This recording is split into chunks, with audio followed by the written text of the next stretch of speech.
Good afternoon. Welcome to Understanding Tomorrow's Nuclear Energy Lecture Series.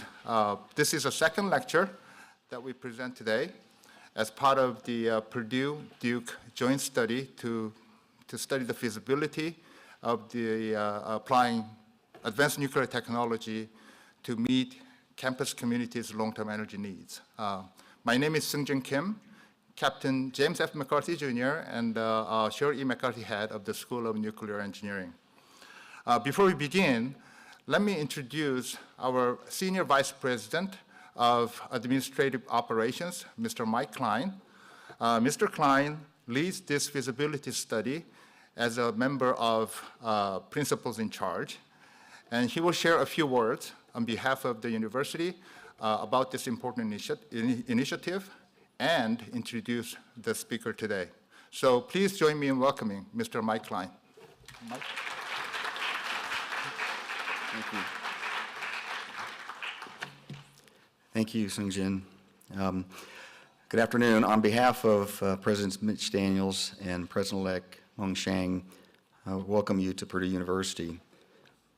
As you may know, Purdue currently operates the Wade Power Plant, which is a combined heat and power plant adjacent to campus. We also buy electricity from Duke Energy to supplement what we generate ourselves to meet our operational needs here at Purdue. And throughout our rich history, we've relied on fossil fuels to power Purdue. As such, we now have a very strong interest in SMR technology and nuclear energy, not only from our traditional educational and research perspective, but also as a practical matter, as we look to ensure that we can provide safe, reliable, and affordable energy while reducing greenhouse gas emissions. And so today, we are delighted to have our speaker, Maria Korsnick, with us.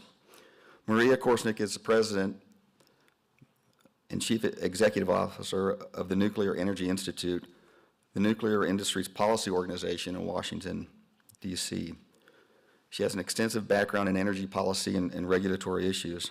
And before working for the Nuclear Energy Institute, Maria was the Senior Vice President of Northeast Operations for Exelon and has also served in many roles at Constellation Energy Nuclear Group, the latest being the Chief Nuclear Officer and Acting Chief Executive Officer.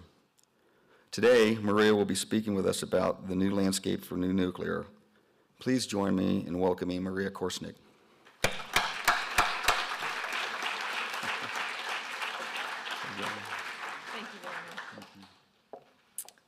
Well, thank you very much for such a kind introduction and warm welcome.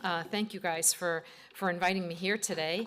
I'm going to have some prepared remarks and then have an opportunity for some Q&A. So if you have any questions that are on your mind now or as I go through my talk, you'll have an opportunity to ask me some questions directly. So I'm excited to be here. Let me just start that way. I've had a bit of a challenging day, and I just feel like it was my calling to be here today. I'll be honest, I didn't actually know what your school colors were, but this is what I got dressed in today.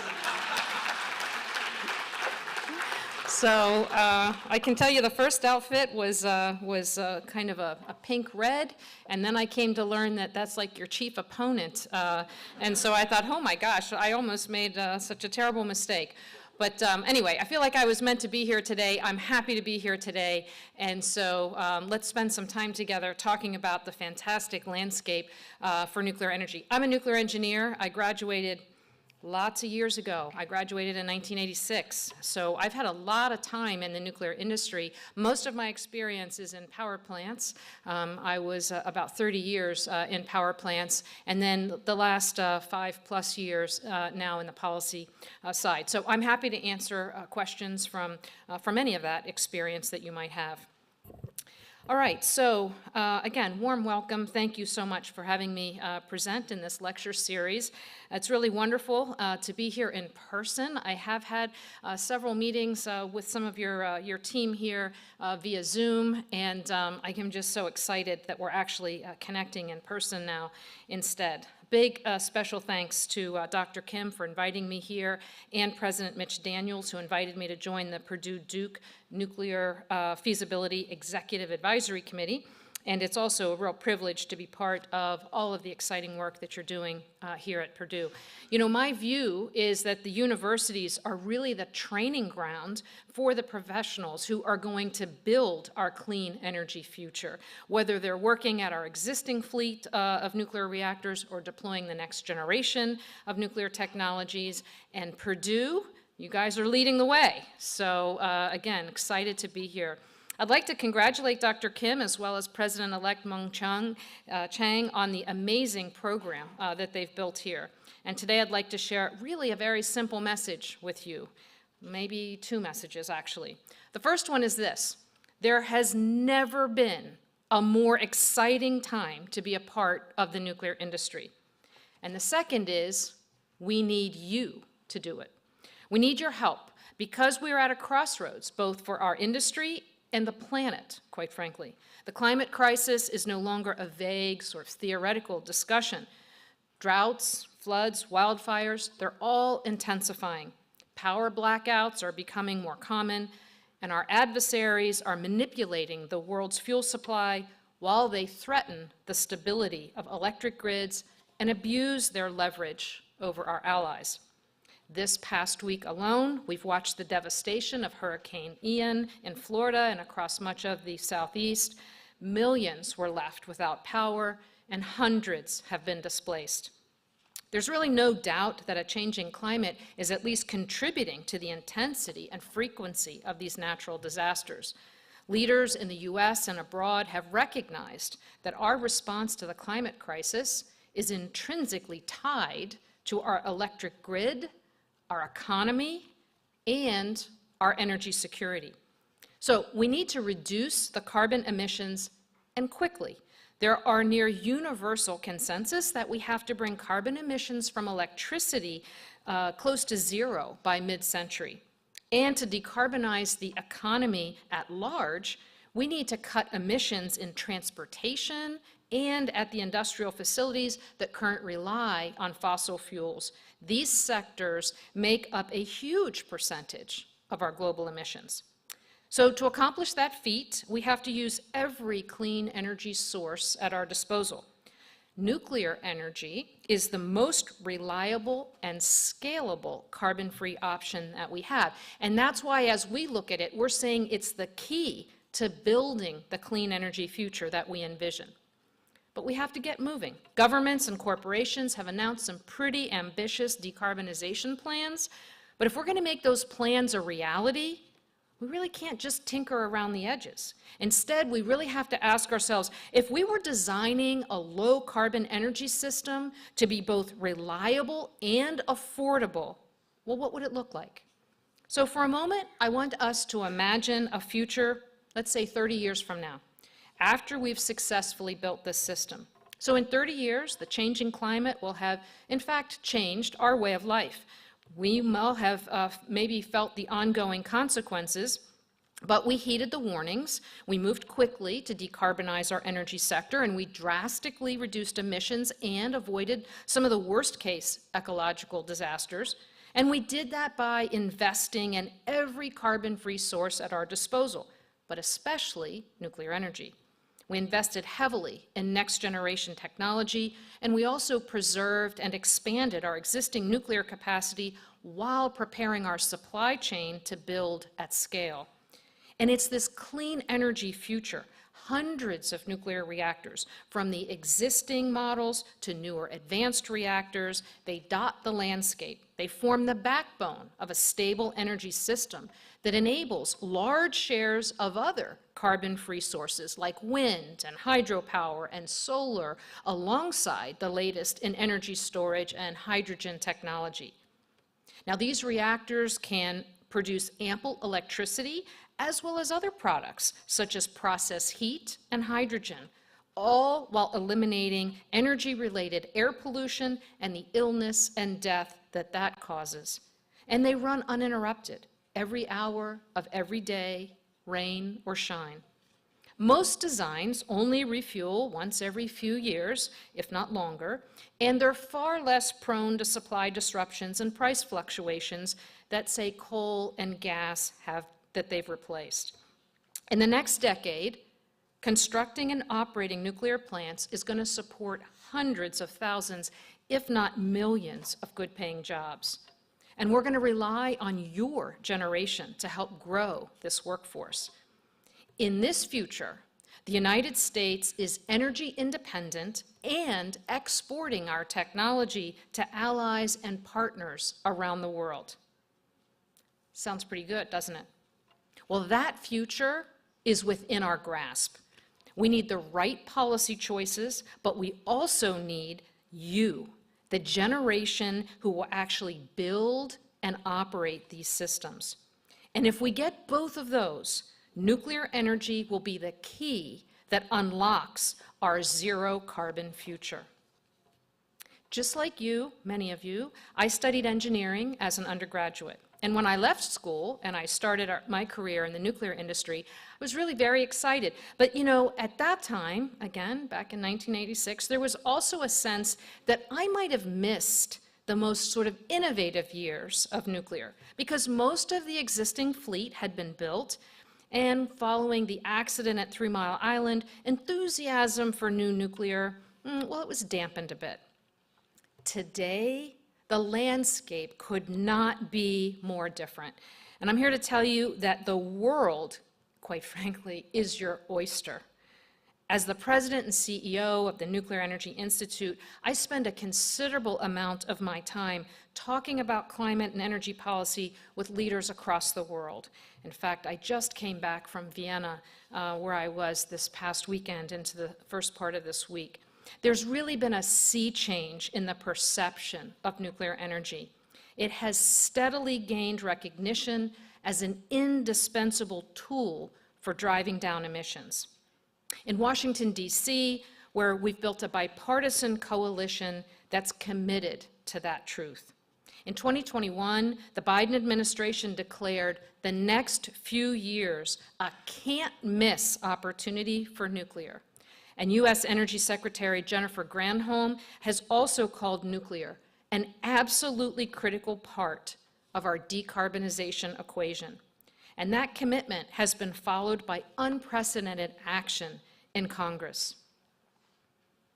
Last fall, the historic $1.2 trillion infrastructure package delivered major investments in our industry. It included $6 billion for a civil nuclear credit program that supports existing reactors that are at risk of closing. That program is a potential lifeline for the Diablo Canyon nuclear power plant in California, and our ability to keep current nuclear carbon-free workhorses in operation is really very critical to meeting our climate goals. The bipartisan infrastructure package also doubled down with $2.5 billion towards advanced reactor demonstrations with the goal of deployment before this decade is out. And the bill calls for large-scale demonstration of carbon-free hydrogen production using nuclear energy. And most recently and importantly, Congress passed the Inflation Reduction Act. The law represents historic investment in domestic clean energy, and it sets us on a path to reduce carbon emissions by roughly 40% by 2030. The legislation includes a new production tax credit that will help the existing fleet stay online for many years to come, the first of its kind for existing technology. The PTC is a credit of up to $15 per megawatt hour of electricity produced, and it will go into effect at the beginning of 2024 and last through 2032. And the value of this credit is designed to be reduced if plant revenues are high, to ensure that the benefit is aimed at those plants at the greatest risk of being forced to close early. The IRA also encourages cutting-edge new nuclear in two ways. There's a clean electricity production tax credit and also an investment tax credit. The clean energy production tax credit can be used for advanced nuclear as well as power-up rates that enter service in or after 2025. Going even further, and as an alternative to the clean electricity PTC, the IRA creates a clean electricity investment credit for zero-emission facilities that enter in service in or after 2025. Now, this covers 30% of investment in new zero-carbon electric facilities, including nuclear. But it goes on. There's a 10% kicker. If a company uses American manufacturing, and that gets this additional 10% credit, but there's more. And if they build on the site of a retired fossil fuel plant, there's another 10% kicker. So that took a 30% investment tax credit, 10% for American technology, and 10% if you're building at a retired fossil fuel plant. We're talking 50%, okay? 50% of your investment. So boards of directors from utilities across this country are already reaching out to us because they're considering how to best use these incentives as they form their integrated resource plans. The legislation is already having a real impact on the decisions that are being made here in Indiana and around the country about the energy mix of tomorrow and nuclear's crucial role in that mix. These shifts in federal policy have created a once-in-a-generation opportunity for nuclear development across the country, and it's one that we cannot afford to miss. We're also seeing demand in nuclear on the state level, especially in states that are transitioning away from fossil fuels. You know, if 10 years ago, we would have been lucky to have even a dozen pro-nuclear bills moving through state legislatures. In recent years, we've seen more than 100 bills working their way through state legislatures. Earlier this year, for example, West Virginia, a state long reliant on coal, lifted its legacy ban on new nuclear projects. And with support from the state of Tennessee, the Tennessee Valley Authority announced a $200 million program to explore advanced light water reactor designs.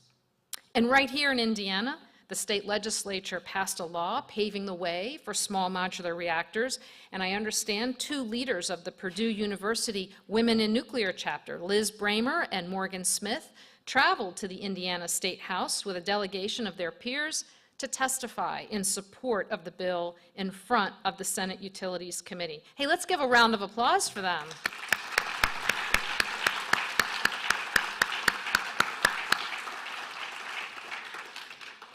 And in their own words, they said this was important because the legislation would impact their career paths as well as their ability to stay in a state that they've called home for the past 4 years while being right here at Purdue University. So I want to personally thank them for their contributions and for helping to get that bill across the finish line. And I hope that some of you in this room will help build these incredible, versatile sources of clean energy. There are exciting developments, and I could list many more, but they all build on the proven strength and resilience of nuclear power.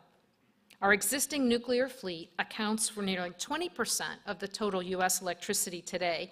It remains our largest single source of carbon-free electricity and our most reliable by far. The average capacity factor for the U.S. nuclear fleet last year was in the 90%, and that's typical. In fact, we've had a greater than 90% capacity factor with the U.S. nuclear fleet for over 2 decades. There are really no red states or blue states when it comes to heating homes and keeping businesses running. We must maintain and build upon our current carbon-free capacity. Our progress on next-generation technology really signals a readiness to build out that carbon-free capacity. Next-generation designs are moving rapidly from development to deployment. And like I said, it's never been a more exciting time to be a part of the nuclear industry and nuclear energy innovation here in America, including at places like Purdue, where you're fueling the fleet of tomorrow. Versatile next-generation nuclear reactors will pair perfectly with renewables. We know that other carbon-free sources like wind and solar, they're essential, Nuclear reactors can provide the baseload power when the sun isn't shining or the wind isn't blowing. These reactors create new possibilities for carbon-free production, really at any scale, from the world's largest cities to remote rural communities. They can free communities from diesel and fossil fuels without massive new investment in transmission and distribution. Take Poland, for example. Leaders there need to replace their coal-fired power stations that supply nearly 3/4 of their electricity. Advanced large reactors can help them do that job. And in other places, leaders are also looking to some smaller, simpler designs to help meet their energy security and decarbonization needs. And even smaller than small modular reactors, microreactors with power outputs of just a few megawatts are a great fit for some isolated regions from Alaska to places in northern Canada. Reactors that produce hundreds of megawatts are ideal in areas with larger demand. And no matter the size, advanced reactors can do more than just produce electricity. Cogeneration of power and heat, which could be used for purposes like district heating, is being considered by universities, including Purdue, and their collaboration with Duke Energy. And in Waynesboro, Georgia, Southern Company is completing work on their first commercial reactors built in the United States in more than 3 decades. The Vogtle 3 reactor, which is expected to go online this year, will be the first AP1000 advanced pressurized water reactor in the nation. Vogtle 3 and 4 will produce more carbon-free electricity than all 7,200 wind turbines in the state of California. When these new reactors are complete, the 4 reactors located at the Vogtle site will produce enough carbon-free electricity to power 1 million homes and businesses. And you know, we're really beyond talking about if we're going to build the fleet of tomorrow. We're talking about when and where. Today, our industry employs more than 100,000 people directly, and the supply chain employs 4 times that much. As we build these reactors of tomorrow, those numbers will climb considerably. Nuclear energy is going to create incredible new career opportunities all over the country. And that's really where you come in. We need engineers, we need welders, we need pipe fitters and electricians to build these new plants. We need cybersecurity specialists to keep our data secure, and project managers to guide our new vision, and operators to lead our plant teams. We need you to tap into your networks to help inspire the talent. We need you to spread the news that a career path in nuclear is exciting, no matter if you're a marketer, a political science major, a chemistry major, or an engineer. It's also going to create career opportunities for professionals that are currently working in fossil fuels. In fact, we had a recent report that looked specifically at communities that were transitioning from coal to nuclear. And the report estimated that each small modular reactor sited to replace a retiring coal plant would provide hundreds of on-site jobs. In fact, at coal sites, we estimate that up to 75% of the current workforce could transition to work at a nuclear plant. And if you look ahead, there's hundreds of coal plants that are scheduled to close in the next several years. You know, my personal experience when I worked at our nuclear plants, when we would get to refueling outages, we would actually bring folks down from our coal plants to help us on our refueling outages. You know, often we say that in nuclear, we boil water a little bit differently, but after that, it's a power plant just like a coal plant or a fossil plant. So when we say that these jobs can be transferred from the fossil plants to the nuclear plants, I have firsthand experience seeing this. When we invest in this next generation of reactors, they can utilize this existing coal infrastructure, which also eliminates the need for new transmission lines. And advanced nuclear reactors will be local economic engines. They'll bring tax revenue to support schools, libraries, and first responders, and they'll do it all without emitting air pollutants that harm people's health. You can help build this clean energy future. The opportunities in nuclear energy transcend any particular career and even any particular country. As the world's leader in nuclear output, the United States industry can export our standards along with our technology. The choice to build alongside our allies and our partners is really no small decision. Nuclear development forges economic and security relationships that can last 100 years or more. Think about it. First you design it, then you build it. It's going to operate for 60 to 80 years, maybe longer, then you're going to decommission it. So when we talk about forging 100-year relationships, we mean it. The economic opportunity is massive. According to one estimate, revenues for U.S. companies alone could be worth close to $2 trillion in exports over the next 30 years. That's something that we cannot afford to miss. More and more nations are realizing that they can't afford to forego the reliable, secure, independent power that nuclear provides.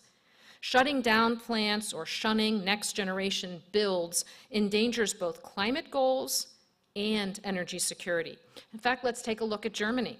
Right now, Germany is backtracking on its decision to shutter its last 3 nuclear plants. In fact, just a few weeks ago, the government, in the face of soaring energy prices, announced its intent to keep 2 reactors operating, and they're coming to terms with the fact that nuclear technologies are critical to both energy security and climate security. But that level of appreciation, that's not limited to Germany. 3 weeks after Russia launched its invasion, a survey commissioned by City Research found a 25% increase in support for new nuclear construction among European residents. Belgium has extended the life of their operating plants by a decade. South Korea and the Netherlands are now committing to build new plants.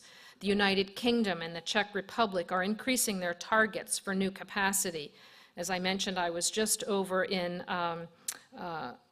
Austria, and we had bilateral meetings between the United States and Romania, between us and Poland, between us and Canada, between us and France, between us and Finland. The list goes on. As more and more nations join the consensus around nuclear energy, there will be more and more opportunities all over the world. Nuclear power is also creating opportunities outside the energy sector. As important as electricity is, their entire industries are recognizing nuclear's ability to reduce or erase their carbon footprints. Transportation and manufacturing alone make up 45% of the United States' greenhouse gas emissions, and the UN has made it clear that these industries need to accelerate their current progress towards their emission targets. So the urgency combined with the technology and tools that we already have has really brought new customers to nuclear. In August, Dow Chemical, one of the largest chemical producers in the world, announced that they're teaming up with X-Energy to decarbonize their manufacturing processes. Synthos, one of Poland's major synthetic materials producers, is partnering with GE Hitachi to deploy SMRs. And Nucor, a company that's synonymous with the steelmaking industry, is investing in NuScale and their vision of hundreds of smaller reactors across our country.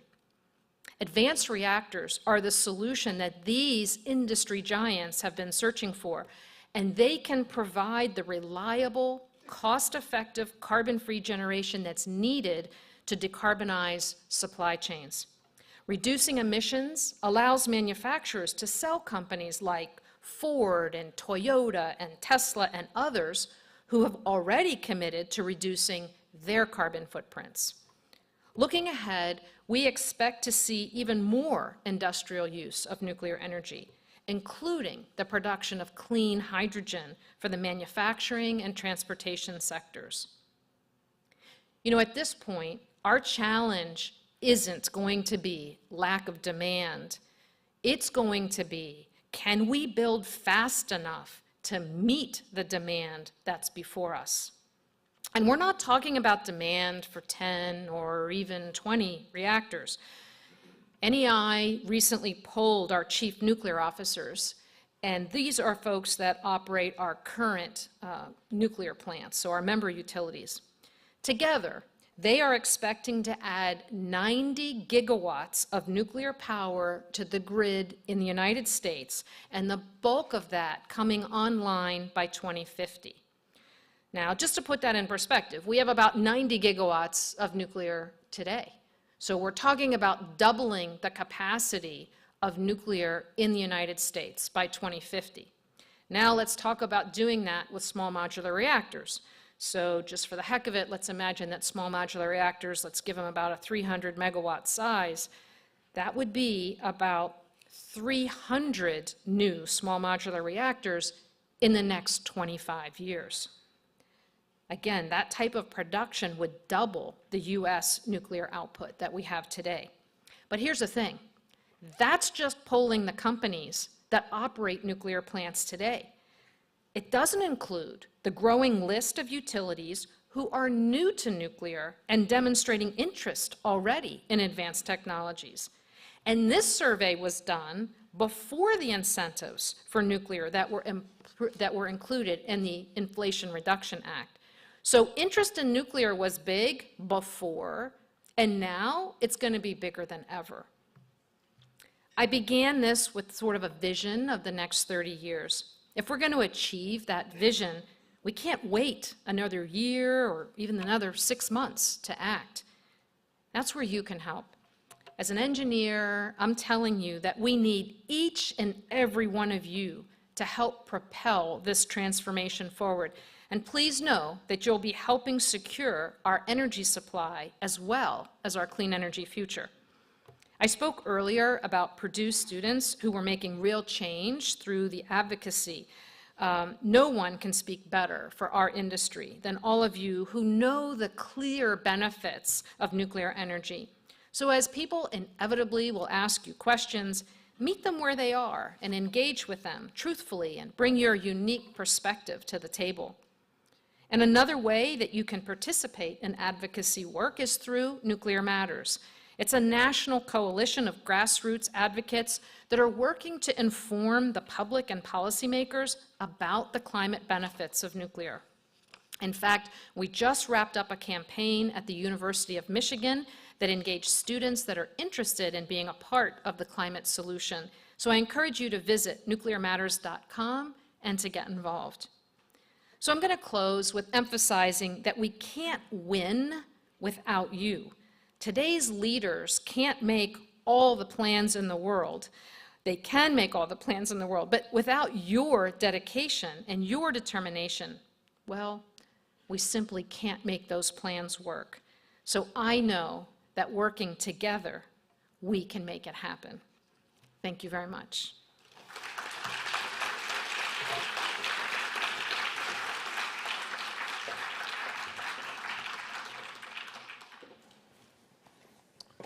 Thank you so much, Maria, for sharing your great vision and perspectives on this new advanced reactor technology. This is exciting to hear. Before we started this lecture, actually we asked audience to register themselves to this lecture series, and then in it we asked them to ask questions. Great. So we gathered some questions prior to the meeting. There were so many questions about this lecture, so I tried to select questions that were duplicate, Okay. Because it must be the common kind of interest. So I personally have my own questions, but I'll put it to the last. But the first question that many people asked was, what is the biggest hurdle you see currently for deploying new advanced nuclear reactors in the US? Internationally, what concerns do you have, if any, for rapid growth in new nuclear reactor deployment? Okay, well, there's a lot in that question. So I guess if I would maybe sort of pick a couple of the top concerns for how is it, that we can deploy this nuclear vision that I just shared. One is the workforce, which is why I really pointed to you a bit, in my opening comments, just to appreciate that this vision is going to take a lot of people. And so we really need for people to understand the vibrancy of the nuclear energy industry and encourage them to be a part of that. As you can imagine, over the last many years, people probably thought, well, nuclear, that's as big as it's going to get, and then it's just going to sort of fade away. And nothing could be farther from the truth. So I'd say one of the items is workforce and an appreciation of just how vibrant that this nuclear market is and is going to get. I think the second thing is supply chain. I think you probably all have heard, unfortunately, through our COVID experiences, that supply chains have been a bit of a challenge. And that's the same thing for nuclear. So as we're starting to want to build out at a fairly large scale, we have to be really thoughtful about supply chain and how do we build up that supply chain even in advance of the demand. Sure, it'll naturally build up once you have all the orders coming in, but we would like it not to be a delay. So how do we encourage that supply chain build out sort of early? And then the regulatory environment. We are working very much with the regulator and putting things, trying to pave the way, if you will, for these reactors of the future. But this is a different volume of work than our regulator is used to having. It's different because you're going to get new designs coming through, which are already happening. Then you're going to get new site permit requests, because that'll be the first step that many see. Then you're going to get construction requests. I just talked about the Inflation Reduction Act. Well, that's also going to encourage power uprates. So now you have current facilities that want to produce more power, and they're going to be putting in requests. Well, all of these things I just mentioned, they're going through the same regulator. Okay, so that's a lot. It's a high volume that's going to be working its way through. So maybe those would be the top three. I think the next question was, and what about it internationally? So internationally has a little bit of a different angle to it, and that is some people that want nuclear internationally, they have established nuclear programs. So think about France or the United Kingdom. They have fleets today. But I mentioned I was just in Vienna, in Austria. Well, we met with Ghana. We met with Kenya. I mean, they're really interested in nuclear. Well, they don't have an established nuclear program. So one of the things from an international perspective is some countries that are very, very hungry for nuclear, they don't have the sort of beginnings yet of nuclear. And so we have to also work with them to get an established sort of regulatory framework in parallel with the fact that they're already interested to build. So what exactly does that look like? I can share that we have a committee that are working between the United States and Canada, because we looked at it and said, if any two countries could get their act together on understanding each other's regulatory framework, it would be the US and Canada. Both have established nuclear frameworks, and we live right next to each other. Speak the same language for the most part. And so anyway, we're very much trying to demonstrate that our NRC and their CNSC can recognize each other's products to help facilitate licensing of things that both countries want. That is very much happening right now. Literally, it's occurring. For example, the GE Hitachi design, we want to build it and Canada wants to build it. So we're not doing this hypothetically. We're doing it literally on a design that both countries want. The idea here is if we can show this and demonstrate it between our two countries, this could potentially create something that these other countries could also use. But I can tell you, that's a real concern. And probably something maybe many of you don't know, our regulator, the NRC, they actually work with other regulators across the world. And many of these other regulators, these other countries, are reaching out to our NRC saying, we need some help. So I go back to my regulator question when he asked me how concern we have here in the US. Well, that same regulator, it's being pulled from an international perspective because these other countries also want our NRC's help. Our NRC is seen as the gold standard from a regulatory perspective. So if any design has made it through our NRC, that's a big deal. Thank you so much. I mean, this was a loaded question, actually. Yeah, I know. They all won't take that long to answer. There's a lot of them. I think it may be a good time that I can ask this question too because it's somewhat related. You talked about production capability and also, supply chain. As we try to kind of recover or resume our leadership, as the world is looking for a new, real reliable leader on nuclear energy, I think one thing that we need to really establish is a nuclear manufacturing capability. Can you share any perspective that you have on our in recovering our nuclear, manufacturing capability in the country? Yeah, so his question is sort of back on that supply chain, but specifically around manufacturing. This is a big deal. Oftentimes I think people don't appreciate, because you see the United States as prosperous in so many ways, but we're not so prosperous in manufacturing these types of components. We've sort of given that away to other countries. And it becomes really obvious when you're trying to do something like this, and you say, hey, I'm making something smaller, so I need a smaller pressure vessel. Can you make me a smaller one? Well, I can tell you I'm optimistic that we will be able to, but I can also tell you that you couldn't open up your yellow pages today and find 10 different big companies that you'd want to go to build that pressure vessel. And actually that makes me a bit sad that our country doesn't have that capability. But there's nothing like a good, strong demand signal to turn that around. Right. And if you took anything away from my opening comments, is we got one hell of a demand signal coming. Again, our challenge is to prime that pump a bit and to get that supply chain sort of started even before these demands come in. Because unfortunately, this demand profile has a much higher likelihood of sort of starting off a bit slow and then going almost asymptotic, like off the graph, off the charts. And that's a really hard demand profile to keep up with from a supply chain if you didn't get started early. And that's really our conversation today with the manufacturers as well as with the developers to say, trust us, this is coming. There's so many data points that suggest this is coming. Can we get started a little sooner? So the one thing that we got good at when we did build reactors, and other people around the world are building, are the large reactors. And that's a certain type of manufacturing where you need the large forgings, et cetera. But likely the next phase is going to have some large ones, but it's going to have more of these small modular reactors. And on the positive, these reactors can be built more in a factory setting. So while we're sort of building up our manufacturing, we actually want to build it a little different. It's not just the manufacturing of yesterday. It's going to be a little different because you're going to want to build sort of that whole component in a factory setting, which is actually going to help us reduce construction risk.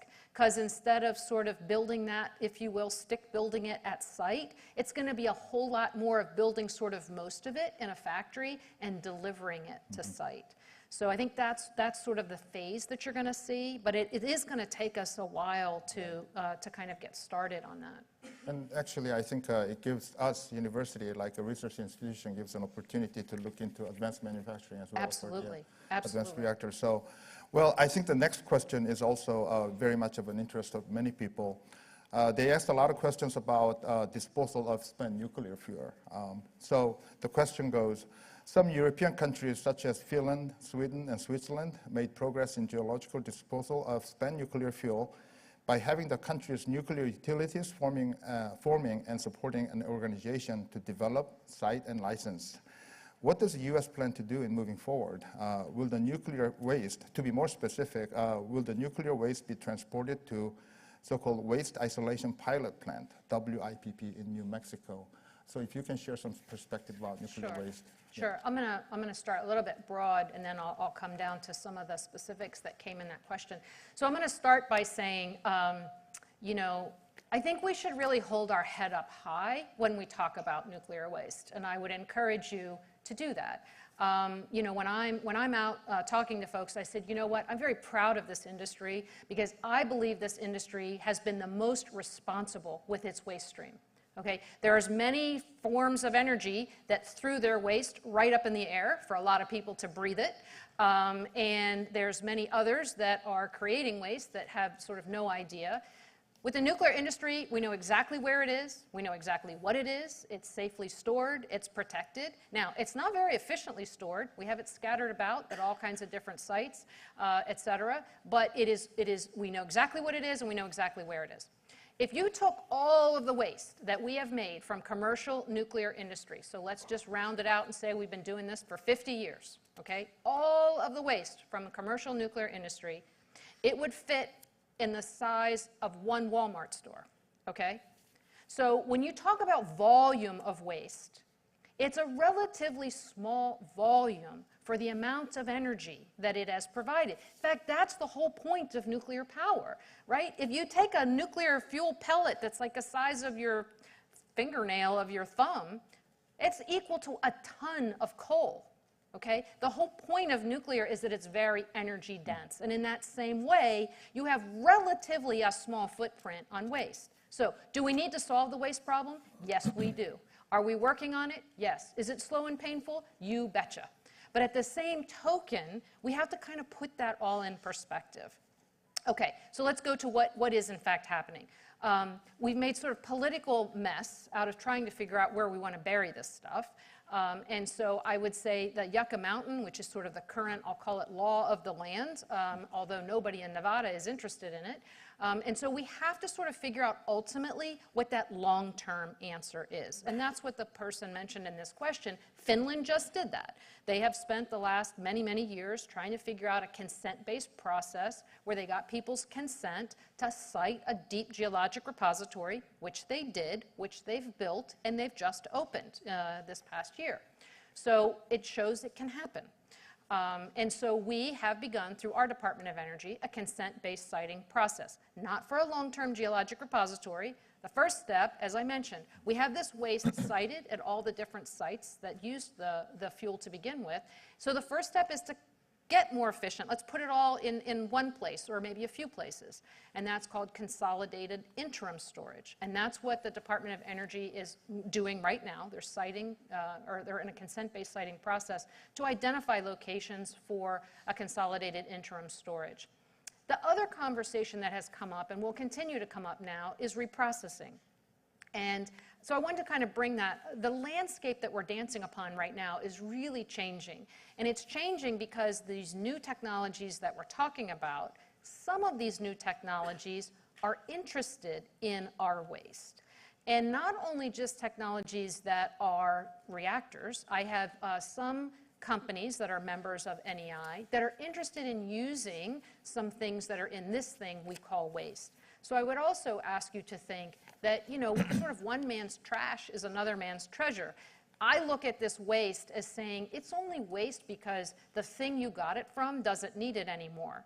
But it doesn't mean that it's waste and it can't be used. It just could be used by something else. And so that conversation is playing out as well. So I think the next, I don't know, decade of, that will be playing out relative to waste is going to be very, very interesting. It's going to be, does it make sense to recycle? In the past, and the reason we don't recycle, it didn't make really monetary sense. By the time you recycled it, the uranium cost more than if you had started from scratch. So there was really no sort of business driver to go down that path. But with some of these new reactors that are going to go for a higher enriched uranium, they're going to go to some 20% instead of, say, about 5%, they're interested in starting with this thing we call used fuel to generate their fuel. Some of them are. So I think that whole conversation is going to kind of change the landscape a bit around waste. But one thing that I will share with you, because you get all kinds of different stories about this, some say that they're going to use this waste so we won't need a long-term geologic repository. And I can just say I disagree with that. I think that we should say that we always will need a long-term geologic repository. Maybe there's less to put in it. But we should design this interim process, which is underway. We should design the long-term process just like Finland has. Canada's working on something similar. And ultimately, that sort of is the, is the final answer. I have confidence that as a nation that we will get there. There's nothing magical about this. There's nothing technical. There's nothing really difficult. The difficult is the politics of it and getting it cited and getting it approved. On the positive, I can tell you that as we're having this new nuclear conversation, I talked to a variety of different states and governors and governors' staffs. There are some of our states that are so excited about nuclear. Not only do they want to build a plant, they're trying to figure out how to get into the whole value chain.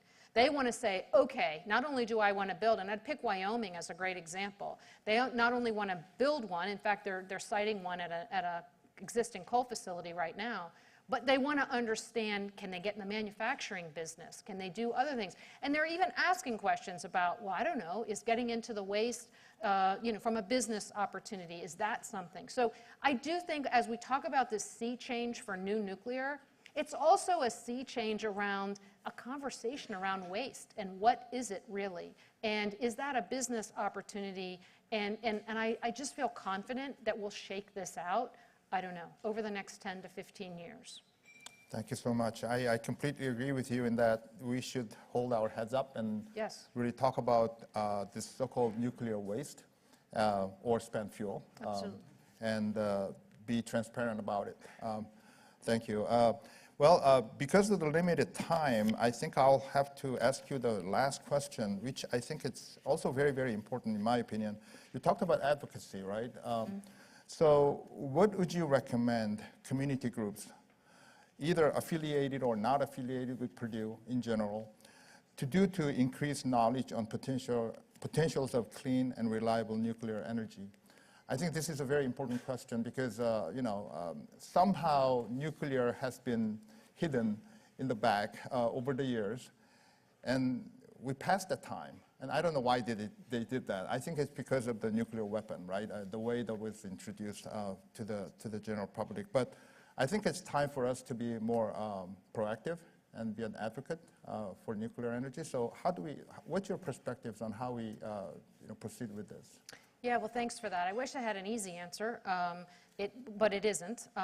But I think the fact that so many people right now in the United States and outside the United States are really having this nuclear conversation, I think that helps. It helps people become curious and want to understand nuclear. There are a lot of resources out there. I guess I would encourage you, we talked about the Nuclear Matters advocacy in that way, but NEI.org, our website has a lot of resources on it as well. And so I think there's sort of, nothing magical about sort of continuing to create the conversation and answer people's questions. Over the last probably 5 years, I know we've worked with the American Nuclear Society, and we worked with them with the Department of Energy to start in the school systems. And there's a K through 12 program now that's in over 50% of the schools. We partnered with the Discovery Education, and we're now the next phase working with science teachers to make sure that they have the resources to teach these. But with Discovery Education, we tried to make it sort of cool and interesting and not just, sort of a textbook thing, but it's they can tour a facility, they can tour sort of other things relative to nuclear. So we really want to start by getting folks educated early on with an understanding and appreciation of sort of what nuclear is. And then folks like you that are interested in general and clean energy, and to also better educate and understand and then spread that word. But I can tell you, we work tirelessly to engage in these conversations, to put op-eds in newspapers, to participate in panels, to really get the message out. And part of our whole grassroots effort that I talked about in Nuclear Matters is really one of, some people don't trust, well, you've been in the industry and I don't want to hear from you. Well, the Nuclear Matters is really a breadth of different folks of different backgrounds. Some that have an environmental background, some that have an energy background, such as myself, some that have a policy background. And so, we do that to try to, sort of be sort of whatever person, if you think, they would listen to have somebody of that type of a background that they can connect with. So I would just encourage, just help be a part of that movement. Yeah, that's where, as you mentioned, this is where we need these young people, right, to help us advocate nuclear energy. And I can tell you though, you know, I have a 10th grader daughter, and even though she is not interested in engineering, she gets why nuclear energy is important for the future. So there is a positive sign, I think. Absolutely. So Absolutely. I was excited to hear And that. I think, is from my it daughter. Oliver Stone, whoever the famous person is that yeah. makes movies? Anyway, he just made a movie about nuclear, and so I know that's coming out. It was shown at the film festival back in September, so that'll start sort of getting out there. And when you have people such as that, you know, sort of fundamentally get it and are supportive of nuclear, and they're producing things, we're really hoping that that also helps, you know, sort of get the message out to the masses. I agree. Well, I think because of the time, I think we have to, you know, stop at that. I wish we could stay with you overnight and continue to discuss, but I'm sorry that we cannot. As we close today's lecture, I'd like to remind everyone of the next lecture, so you can save the date on your calendar.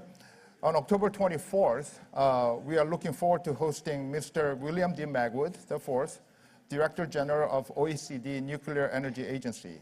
He will give us a talk on the topic of the 21st century nuclear resurgence, opportunities and challenges. So please make a note, though, that this lecture will be held at Purdue Memorial Union Ballroom, not here. Okay, so please do not show up here, but go to a Purdue Memorial Union Ballroom on October 24th. Excellent. Yeah, so with that, on behalf of Purdue Duke SMR Feasibility Study Team, I'd like to thank you again so much for coming here, despite all the challenges that you had, personal challenges, and sharing your perspective on our new nuclear technology. So, Excellent. Thank you.